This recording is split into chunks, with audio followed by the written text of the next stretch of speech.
سلام تعنا هبلي كما يتصنح خبركم تملكتنا نعلة ربع ساعة 6 فرقان مرتنا يوم استغلال زيناتات حسنا قربنا لنا زيناتات بمقراب عن الوام قبل كده بسم الله سوميا استوديو تلفزيون تقراي مساكم كنت نحنا ناخذ كتاتلنا دما ادمناي ኣብ ትግራይ ጋጢሙ ዘሎ ሓደጋ ድርቂ ንምክልኻል መንግስታውን ዘይመንግስታውን ትካላት ዝገብርዎ ደገፍ ተጠናኺሩ ክቕፅል ፕሬዝደንት መንግስቲ ትግራይ ጸዊዖም ፕሬዝደንት ደብረጽዮን ገብረ ሚካኤል ነዚ ዝበሉ ነሐሴ 19 2018 ዓመተ ምህረት ብኣመራርሓ ቢሮ ሕርሻን ሃብቲ ተፈጥሮ ትግራይ ስግግር ሕርሻ ኢትዮጵያ ጨንፈር ትግራይን ኢንስቲትዩት ምርምር ሕርሻን ዝተገበረ ዳህሳስ ኣመልኪቶም ንዝቐረበ ጸብጻብ መሰረት ብምግባር ፕሬዝደንት ደብረጽዮን ገብረ ሚካኤል እተጋጢሙና ዘሎ ጸገም ብመንጽር እቲ ዝካየድ ዘሎ ህልውናና ናይ ምርግጋጽ መኸታ ክምራሕ ከም ዘለዎ ብምሕባር ብዋናነት ኣብ ዓርሰ ሙርከሳ መሰረት ዝገበሩ ስራሕቲ ዓብይ ጠመተ መሃብ ህይወትን ሰብን እንስሳን ከምኡ ድማ ሃብቲ ተፈጥሮ ኣብ ምድሓን ኣብ ትግራይ ዝርከቡ ኩሎም መንግስታውን ዘይመንግስታውን ትካላት ክረባረቡ ጸዊዖም ኣብ ክልልና ዝጸንሐ ባህሊ ዓርሰ ምትሕግጋዝ ተጠናኺሩን ተዓቂቡን ክኸይድ ድማ ገንዚቦም ዛጊድ እቲ ከም ክልል ገጢሙና ዘሎ ሓደጋ ድርቂ ንምክልኻልን ሳዕቤኑ ንምንካይን መንግስታውን ዘይመንግስታውን ትካላት ክገብርዎ ዝጸንሑ ሰናይ ተግባር ብምስጋን እቲ ጸገም ዓብይ ብምዃኑ ሕዝውን ዘይተሓለለ ጻዕሮም ኣጠናኺሮም ንኽቕጽሉ ዶክተር ደብረጽዮን ዝገለጹ እንትኾን በብብርክ ዘሎ መራርሓ ድማ ብመንጽር ናይ ህልውና መኸተ ክመርሕ ከም ዘለዎ ኣተሓሳሲቦም ከም ሓበሬታ ቤት ጽሕፈት ፕሬዝደንት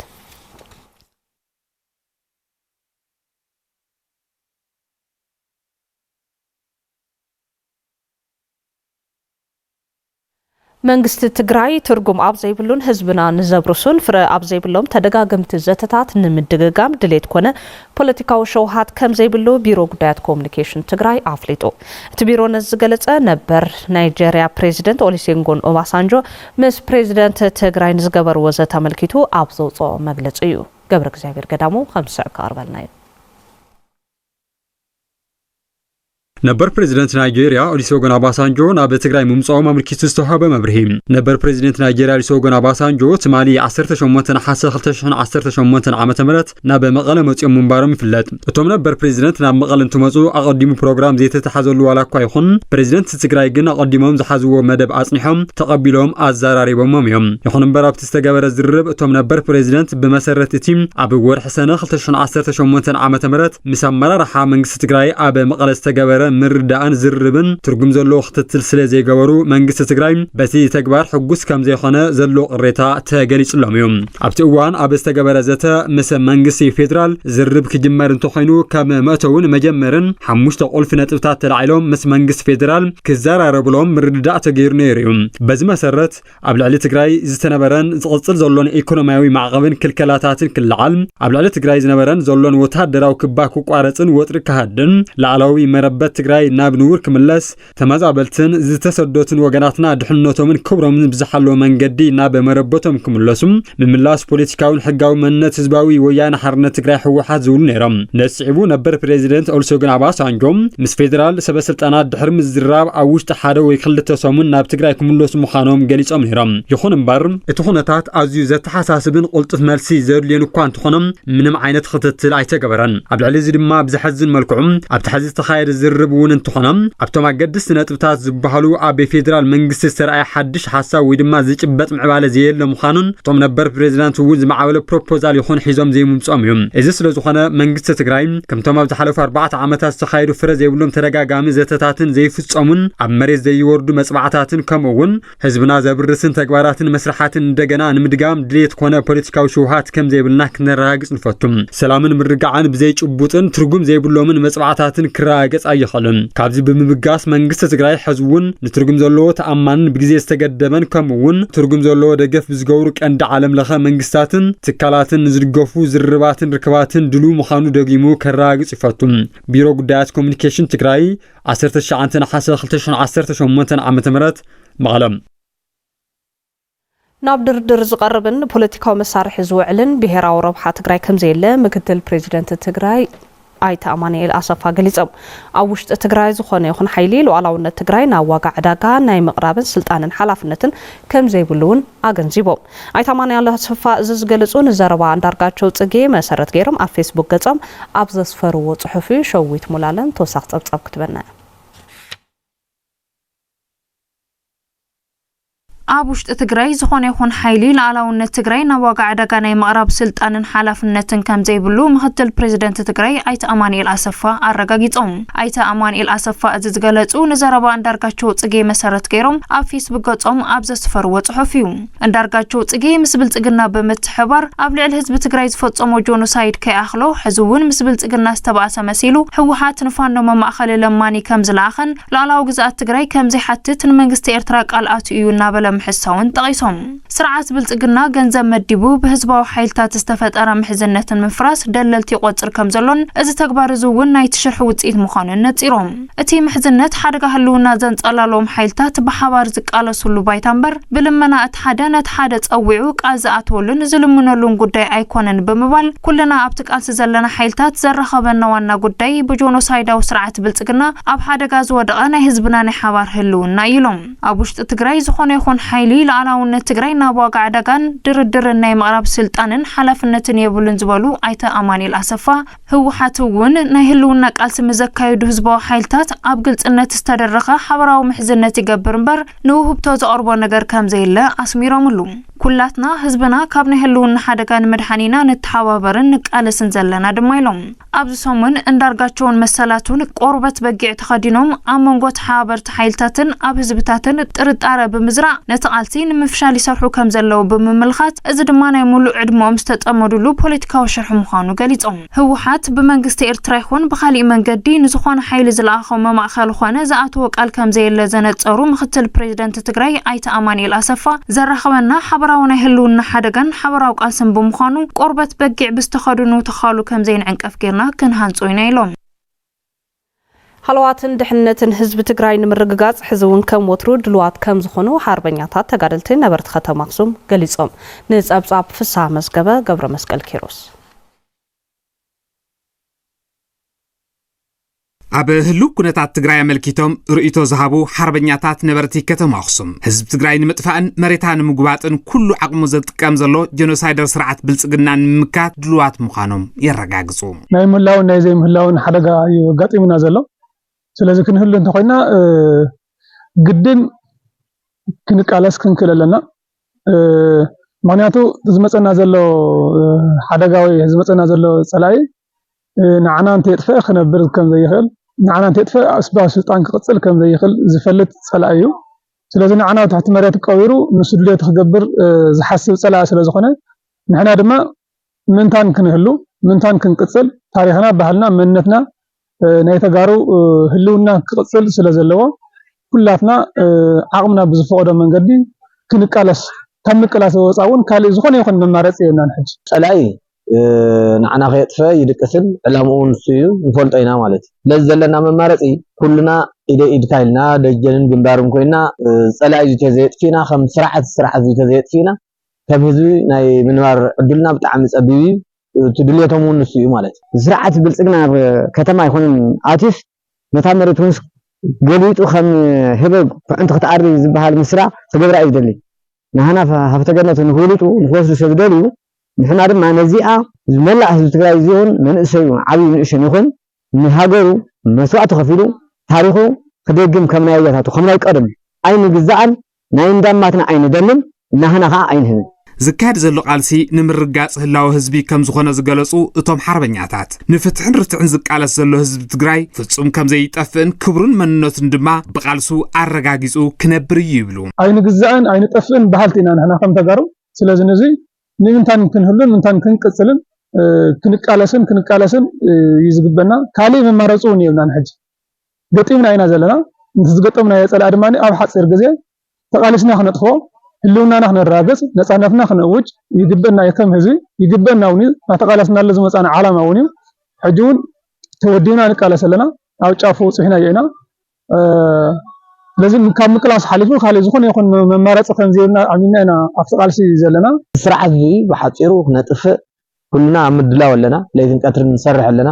ኩሉ ትግራዋይ ድማ ነዚ ተረዲኡ ናይ ምንባር ዕድልና ዝጸበ ምዃኑ ተረዲኡ ኩሉ ክገብሮ ዝግብኦ منقصقاس كبر كخللون السرعة زي المطفى مسرع سراويت تግራይ ንምጥንኻርን ዘድሊ ስንቅን ዕጥቅን ንምምላእን አበርቲዖም ከም ዝሰርሑ ዝገለጹ ሓርበኛታት ነበርቲ ከተማ አክሱም ውዲት ጸላእት ንምፍሻልን ህልውና ህዝብ ትግራይ ንምርጋጽን አበ ዝካድ ዘሎ ቃልቲ ኩሉ ብሓድነት ክወፍርን አበርክቱ ከዛይድን ከም ዝግባእ ሓቢሮም وكل ዝኾነ ሓይል ሰብ ክነዳሎም ክነቀርብን ክንከለለና ካላይ ደጀን ግንባር ብምትእሳር ሞራል ሰራዊትና ብዙሕሉ መንገዲ ክንሰርሕ ክንከለለና እትሳል ሳይድማ ብዕጥቅን ስንቅን ድሉኩም ከውን ናይ ደጀን ስራሕቲ ናይ ሎጂስቲክን ናይ ካልኦትን ንቆርበት ተሕረሰብ በዓሉ ክኽእል ናኸአለ ይውን መጽዩ ሕጂን በዚ መንገዲ እዚ አጣናኺርና ክንከይድ ክንክል ስለዝግበና በሰለስተ መንገዲ አጣናኺርና ንቅጽል ዘለና ኩሉ ግዜ ህዝቢ ዝድግፎን ሰራዊት ዓዋታ እዩ ሰራዊት ትግራይ ድማኒ ካብ ህዝቢ ኣይዳፍን ስለዝኾነ ይዕወት ኩሉ ግዜ ተንጠዋጡ ሰራዊት ተሊኡ ናፍታ አሃዱኦም ለስ ክሰለለዎ ሓዲስ ዘወጠ መንእሰዩን ክኸትተለዎ ማለት እዩ ክኸትተለዎ ናብ ማሰልጠኛ ክኸትተለዎ ባስቸኳይ ያው ሓፂር ግዜ ስዒርና ክንወጽእ ኣለና ጸረ ህዝቢ ንዝኾነ ውልቀ መላኽ ጆኖሳይዳዊ አገዛዝ አብይ አሕመድ ንምቅባጽ በሓድነት ከም ዝምክቱ ነበርቲ ወረዳ አምባላጀ ከተማ ዓድሽሁ ገሊጾም ከም ህዝቢ ንኸይን ነበር ንዝተለዓለ ጆኖሳይዳዊ ስርዓት ኩሉ ትግራዋይ ሓድነቱ ብምስጣም መኸቱ ክዕውት ይግባእ ኢሎም እቶም ርሂቶ ወሃብቲ ሃፍቱ ብስራት ዘዋድዶ ጸብጻብ ከም ዝስዕብ ክቐርብ نوع ግዜ ብስራሕታው ጽንተ ዳካይደ ጸንሒ እዚ ኸዚት ናይ መወዳእታ ግዜ ወጽሕነቲ ንጹሃን ዘገታት ህፃውንቲ ደቂ ኣንስትዮ ጭፍጭፍለቲ ኣብ መቐለ ወኪሓ ስለዚ ካብ ዝተላዕልና ህዝቢ ከም ህዝቢ ደኒና ተሰኪና ነብረሉ ኣካይዳ ይህሊ እዚ ትግራይ ተሰኮነ ይኾነይ ስለዚ ሓሪና ብመንእሰይ ምስላፍ ብሎጂስቲክ ምቕራብ ናትሓረና ናትራባረብና ኢና ንርከብ መሰርሕና ኢና ጸላእ እዚ ድማ ጸላእ እዚ ትግራይ ምዃኑ ፈሊጥና ኩሉ ህዝብና ፈሊጡ ተራባሪው ጸላእና ክነጥፊና ዓዴታት ህፃናት ኣፍሊስኻ ወይ ቀቲልኻ لجنة سلطان ويل عب سلطان يلي سلازي نحنا نخل محرسون حمادة التجراي لا قط منا له مغزفتنا درون كنا لنا نهوا هذا التجراي ونزي بتخرطيو بلوجيستيك الرئيخون بخالي مدلاو غيره ياو كاسرعات بلصقنا ننا اقل من قدك فطر لنا انه قدم حزون زقارطو سرعات جينوسايد على التجراي عالم زمسكرو عالم زريو بركز ولو قفعتات فصيم زون بريتوريا لبهال بقلصم سراوي تግራይ او كنفرم خيلنا اينا دورن بمرغراب قلصلو عيننا نرأي كنبرس كنصنت አይንፈቅዲ سراويتنا ودبنا منغسنا نمحقق دلواتنا ህዝብ ትግራይ ለምንጻፍ ዓሊሙ ተለዓለ ጆኖሳይድ ስርዓት ዚ خاز እንደገና ኣብ ህፃውንቲ አባዴታት ኣብ መቀለ ኣብ ኻሊአት ቦታታት ና በሊ ኸድለ ይድውዱላ እዚ ዕላማው ህዝብ ትግራይ ለምንጻፍ እዩ ኻሊ ዕላማ ይውሊ ህዝብ ትግራይ ጥፊኻ ና ሓደ እንትን ልማልዩ እና ህዝብ ትግራይ ግን ኣይስኮኒ ትግራዋይ ሓደ ዓይነት ይለጥመሉ ሓደ ተኾይኑ ሓደ ዓይነት ተኾይኑ ተተቃሊ ስለዩ ሽካዕ መጨረሻ ጽቡቕ ነገር ክሰርሕ ልኽእል ክርስውን ድኽእል ስለዚ ህዝብ ትግራይ ኣብ ሓደ ተጠርኒፉ ለዚ ስርዓዚ ሽካዕ መጨረሻ ክፋለሙ እንሆ ይጨፍጨፊና ግን ድማ ንምክተይና መክተና ክናሐልፍና ከዝውን ህዝብና ሒዝና ሓድነትና ሒዝና ለዚ ሓድነትና ሒዝና ብሎጂስቲክ ማእኸል ገይርና አጣናኺርና በሁሉ በኃይል ሰውን ተሆነ ተጣናኺርና ሓቦ ፈጢርና ሓቦ ሰኒዕና ካብቶም ከዝሉ ጭፍጨፍ ለው ርኢና ስለዚ ነጋ ይኹን ድሕር ነጋ ተጨፍጭፍካ ምንባር ስለለይከኣል ያው ኢሊጓንቲ ኮይንና ክንራረብ ንሰርሕ ለና ኣለና ኣብ ጎድኒ መንግስትና ኣብ ጎድኒ ሰራዊትና ኮይንና ብሎጂስቲክስ ብሓይል ሰብ ኩሉ ንምምላእ ድልዋትና hamna 2013 ታሪክ ሰርሕዩ እዚ ትግራይ ካብ ቀደም እውን የምብርከኺ ጅግና እዩ ናይ ወልድና ናይ ሕዋትና ናይ አቦታትና ታሪክ እዚ ታሪክ مارت كاب جليمر أوف هوب كبزرخبته لعلى 400 مليون برحجز أورد عدوى بخينات نستهزئ لعلى شدة دق نستيو من نوابر أن من محياش تسرح كمزلا أفليتا قبرك زابير قدامو كم السعب كاربلناي محاوراوي رديء تجراي أبد أبياتات ورد عدوان كسمع عدوان بكيناس انتهاسيا لعليش دشش حنا 400 دقة أنستيوم كابتكال جوار سناي جليمر أوف هوب بزرخة بحاجز فاينانس مناورن محياة تسرح كمزلا أفليتام إذا مدب محواين سججر دقة أنستيون بكيناس تهاسيا تقلعت دقة أنستيوم سنلبنا وحويتن فاينانس عود جافن بمكبر مناورن محواين تسرح مخان دمام ونفس أمسرح جليمر أوف هوب أيت جبر هيوت أب جليسوم عوجزان ونكوسنا عب حبرة تسوون وسينون كوسنا ناو وسانة وهابنت نخبصها كساقا قرال لون بزبل زي بروجكت جميل نايو عم جمرة عمت 775 ደቂ ኣንስትዮ ኣብ 4 ጣብያ ካብኡ እንደገና ካልኣይ ዓመት 1814 ኣብ ካልኦት 8 ጣብያታት ሕዚ ከዓ ኣብዚ ዓመት እዚ ንሰርሖ ዘለና ኣብ ኩለን 19 ጣብያ ናይ ገጠርን ናይ ዓድዋ 2 ጣብያን 6439 ደቂ ኣንስትዮ በፂሕና ኣለና ማለት እዩ ስለዚ እቲ ዋና ዓላማ ናይዚ ስራሕ እዚ ዋላ ዶና እውን ክትሪኦ ትደሊ ዘን ደቂ ኣንስትዮ እዚኣተን ተለዊጠን ምርኣይ ተጠቀምቲ ናይቲ ፕሮጀክት ዝኾና ደቂ ኣንስትዮ ብወገናን ናብረአን ንምሕያሽ ኣብ ትካላት ንግዲ ምርባሕ ደርሆን ጠለበጊዕን ተዋፊረን ኣብ ምንቅስቃስ ከም ዝርከባ ብምሕባር ካብታ ዝረኸባ ትርፊ ድማ ገንዘበን ብምዕቋር ቁጠብአን ንምሕያሽ ከም ዝሓገዘን ሓቢረን ካብቲ ዝነበረና ፀገምስ ናብ ተወሰነ ናብ ናይ ናህና ባዕልና ኢኮኖሚ ናብ ምንቅስቃስ ቁሩብ ደረጃ ክንሕዝ እንደሊ ኣለና ታጤልውን ኣላ ትንግድውን ይሰርሕ ኣለኹ ተንደረውን ኣለዋነ እየ ሕዚ በቃ ንባዕልናሲ ኣብ ጽቡቕ ደረጃ በቃ ናብ ዝሕሸ ካብቲ ዝነበርናዮ ከባዶ ተወጊስና ናብ ከምዚ ንምምጻእ ዝሕሸ ደረጃ በፂሕና ኢና ንብል ባዕልትና ስለንመርሕ ጽግመና ተጸላም ሰባሳወሰና እውን ተጫናኒቕና ነርና ኸፊልና ነይሩ ሕዚ ግን حجز مسرخنا محوراو رديئة تجراي كليمر أبو مسردئتنا عطال مسردئنا دكنا عطال حزام وفيرم برخا وليدنا لنا سسينا لنا شيطنا نتكم أصلس عرسنا عن كدينا زل تسفلن لعلكن ملينا ترشون سيلكم مرالكم حبوا سلزخون كأو سمية ونيهون يهون سلزولنا عرس خب محتحقق سلزخنس ندعي عرسنا كلنا زل تسفلن أصلي. أب محوراوي رديئة تجراي دايركتور حشانة هفت فترون أيتدستا قبر ميكائيل بوغنم كساب حزب بدمر بالعلي 400 مليون بر واتساب بمقبار داك أنوسيو مراحة سدرا أبت بروجكت حق الفون كمزلوا بمحبار ولوت بولوت سراحن من مهار قجلان عرسا متحقازن بمقبار دمم رئيلوت الممسا مسرح كمزد اللي قليسام مريتنا علمينا عرسنا نخال عرسا مركوسانا تا قجلة هيدات بحال قجلة عرسا متحقاز كاتولا نما نزيد صبناس عرسنا بعرسنا تحقاقيزنا تحقاقيفنا نوصا نابي كاب دخلنت نوصا نمرق كاب دخلنت نحنا تمرقنا 6430 ناب 6500 دكانسيو عدوا ملوات مالت كم وردا زيد ما موديل كوينو نفتن قراب زلوا وردهاتون تماسال سرارحنا سراحة بزلقنت كاب تصبعينت نوصلو كاو وصينا دما نخالوت ممهار نخونلو أنفد نخفتاري هذه كل صعر زغبر زلو مالتي ونم حراريت ورد عدوا ويزور الماز دستام قصال ختتلن تكنيكاو دغفن بمغبار زللوت نممصا كم محدار بستت انا خره مركو كم سراح اردين نزي بصقا تقبلنا نحنا ون اغونخن كوينا ماراتولو وردالو غليمر دما بوانو يحجزنالو تزبلص عقم دما بانا اباخنلو وزي تداغاغيفنا نافتي زبحال زلو درجات تساغاغرال عدل المفتار كلنا ايدن غانتن كوينا خنحجزنا كوميشن لمعات مسرة كريستوس بيت كريستيان مس بيت صحفة زفر قطبال معات قطر وردا قرعالتا بمتحوار أو حمشتت أبياتات إتا وردا نزر كبول على حد شح مراحة صدرا استفلاليو حجز أبركيتو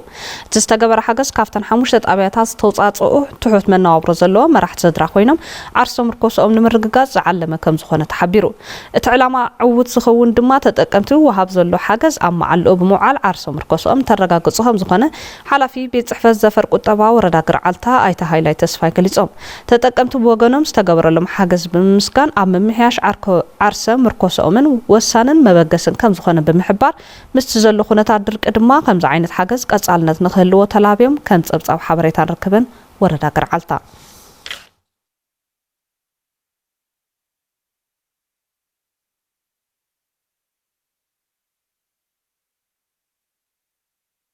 الساعة 6 مرزنا يوم زيناتات ونام سازمنا سناي معلتي